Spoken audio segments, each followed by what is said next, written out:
My name is Nora. I used to think I was cursed. Everything around me felt like bad luck. My mother died when I was still a teenager, and from that day, nothing was ever the same again. My father remarried quickly, a woman named Cynthia, and from the first week she entered our house, peace disappeared. She came with 2 daughters, Tonya and Blessing. Pretty girls, yes, but proud, lazy, and cruel. To them, I was nothing but the house help. I cooked, washed, cleaned, and yet they still found a way to mock me. Every night I cried quietly, wishing my mother was still alive. My father tried to act strong, but Cynthia's words always ruled the house. Then the day came when everything collapsed. My father's business failed. We had nothing left. I remember sitting on the floor, hungry, when I heard Cynthia's voice from the next room. She said, "If we must survive, one mouth must go. Let that girl leave this house. She's not even mine." My heart froze. I knew she was talking about me. My father didn't defend me. He just sat in silence. And that silence hurt more than any slap ever could.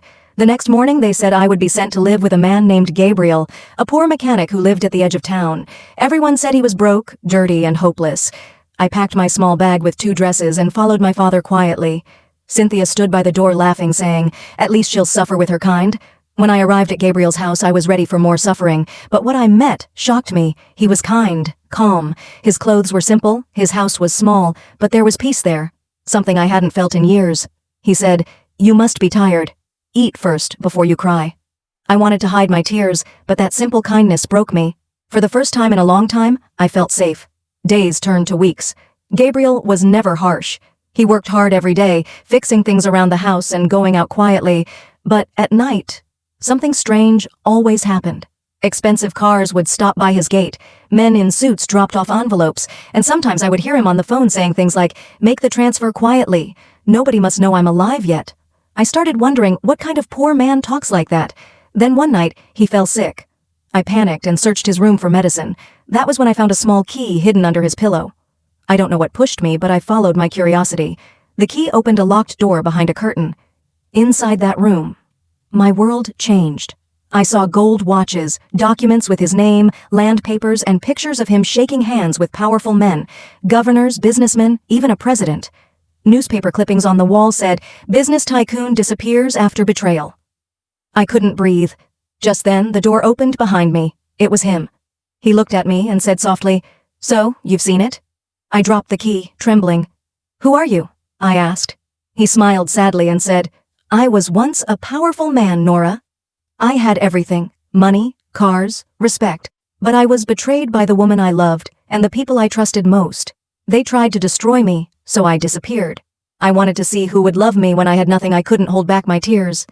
He sat beside me and said, "You cared for me when the world called me poor. That's something money can't buy." From that day, my life changed. He taught me how to manage things, how to read business papers, how to speak with confidence. He would look at me and say, "Nora, don't let what they said about you define who you are." And slowly, the broken girl inside me began to heal. Months later, word spread around town that the so-called poor mechanic had built a mansion. The news reached my stepmother Cynthia at the market. She almost dropped her basket of tomatoes. She ran home shouting, "That man she's staying with, he's rich. We must visit him." A week later, she arrived at our gate with her daughters. They were all dressed like queens, acting as if they cared about me. When they saw me standing beside Gabriel, confident, healthy, and well-dressed, their mouths fell open. Tonya whispered, "Is that Nora?" Blessing hissed, "It can't be." But it was me, the same girl they mocked, now living a life they could only dream of. Cynthia forced a smile and said, "My dear Nora, we've missed you so much." I smiled politely, but inside I remembered every tear she caused me. During dinner, she leaned toward Gabriel and said sweetly, "You're such a good man. Maybe my daughter Blessing can come and help you around the house. She's very respectful." Gabriel looked at her quietly, then said, "There's something you should all know. Nora isn't just living here. She's my wife." The spoon dropped from Cynthia's hand. Her daughters gasped. My father, who had come quietly to the dinner, bowed his head in shame. I could see the regret in his eyes. Gabriel continued, "The same girl you cast away is now the queen of this house. You mocked me for being poor, but today I'm richer than your pride." The room was silent. Cynthia's face turned pale. That night she couldn't even speak. The next morning, Gabriel and I visited my father. Gabriel handed him an envelope full of money and said, "Use this to start again. But this help isn't from me, it's from the daughter you abandoned." My father broke down in tears and said, "Nora, please forgive me." I hugged him and whispered, I forgave you a long time ago, Papa. As for Cynthia, Gabriel left her a gift, a small mirror with a note that said, "This is the face of your true enemy." She cried for days. Her daughters learned humility the hard way. Years later, Gabriel and I started a foundation for orphans and widows, people who had been forgotten just like I once was. We gave scholarships to girls who had no one to fight for them. Sometimes, when the sun sets and we sit on our balcony, I look at him and ask, "Why me, Gabriel? Out of everyone, why did you choose me?" And he always smiles and says, "Because I saw my pain inside you." And together, we healed. People said I was cursed, but I became blessed. They said he was poor, but he was the richest man I've ever known, not because of money, but because of his heart. So now, whenever I see someone struggling, I tell them my story. I tell them never to look down on themselves because of where they are. Sometimes the stone everyone rejects is the very one God uses to build his palace.